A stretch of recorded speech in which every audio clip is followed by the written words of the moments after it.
it comes to eating, America is a smorgasbord of flavors. It's delicious! It seems like no matter where you turn, there's a local dish to tempt you, and behind every food is a story you wouldn't believe. And in Des Moines, Iowa, grab your buns, because the meat is on the loose. It's a loose meat sandwich. So get ready to let loose, because this is Taste of America.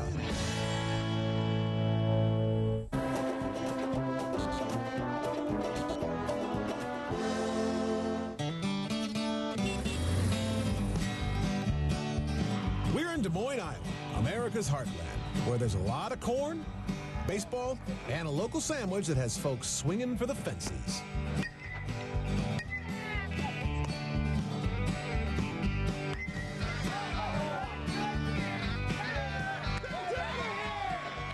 We are smack dab in the middle of the country, Des Moines, Iowa, and we're here to learn about something called the loose meat sandwich. Come inside on my culinary journey and learn with me. People all across the Midwest know, love, and make the loose meat sandwich. We're talking loose hamburger meat in a bun. But if you want to eat the original, you come to the state where it was born, to Iowa and to Maid-Rite. You can find Maid-Rite restaurants across the Midwest, but Iowa is the loose meat capital. I love the Maid-Rite. Why? It's quintessentially Iowa.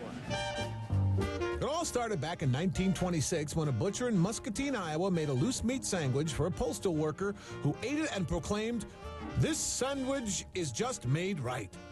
A sandwich legend, as well as one of the nation's first drive-up restaurants, was born, and they soon spread across the state.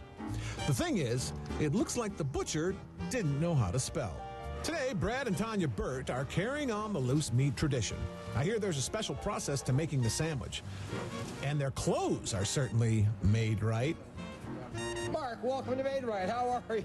How are you, Brad? Very good, thank you. That is a fantastic looking coat.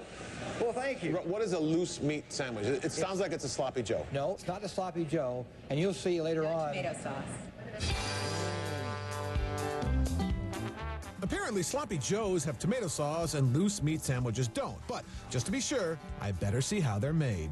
First, you chop up the beef and cook it throughout. Then you add what Tanya and Brad call the secret Maid-Rite seasoning. Is this a blend of salt, sugar, sodium, caramel color, black pepper, onion powder, natural flavors? And is it less than 2% silicon dioxide added to prevent caking? Yes, it is. Yes, it is. Once the meat is done, you gotta strain the grease. It's almost like you're a gold prospector, and you're prospecting for meat. Why don't we make a Maid-Rite sandwich? We'll teach you how to do that. We'll have one ready to serve. Well, I've never done it, but I'm guessing it involves scooping the meat onto a bun. It does. Is there a special way to do that as well? There is. There is. Let me show you. There's a wrong way to scoop meat onto a bun? Yes, there is. Come on, Bradley, I'm not an idiot. And what you'll do is you'll open it just like this. Whoa, slow down. What do I do? You'll open it just like this. So wait, it starts together. That's right. Show me again. This is a tough technique. Because I don't want to do it the wrong way. So there we go, the official process for a Maid-Rite with everything. 4 swirls of ketchup, 3 swirls of mustard, pinch of onions, 2 pickles. Then the next thing we would do is we would take our spoodle. It's a If you want spoodle? it wet. Yeah, not as Why do you call it a spoodle? Because it has perforation here to drain out any excess moisture. And that's where the oodle comes in? Lay it over like this, pack it in. You're going to have some that spills out, but that's okay. And then This is the tricky part. Putting the top on is the tricky part? The wrapping is the tricky part. You'll see. There we you go. laugh now. Wait Did you till think it try could be this complicated? Fold it over Right. on both sides You need a here. tray. Then you glue it? No. And we go underneath like this, and then we take and we put it on a tray. Why do you serve it with a spoon? Because you'll end up with some loose meat on your wrapper that you'll want to eat because it's going to fall out of your bun. Because we put a lot of ground beef in there. Sure, presentation is important, but what matters is inside. What do the locals have to say about the loose meat phenomenon? Now, what makes this different than a sloppy Joe?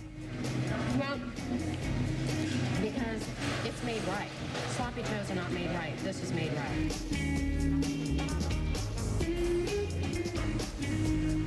Good, obviously. That's a good face. It's a fabulous sandwich. All right, enough loose talk. Bring me some loose meat. Look, I would do this first. What do you think?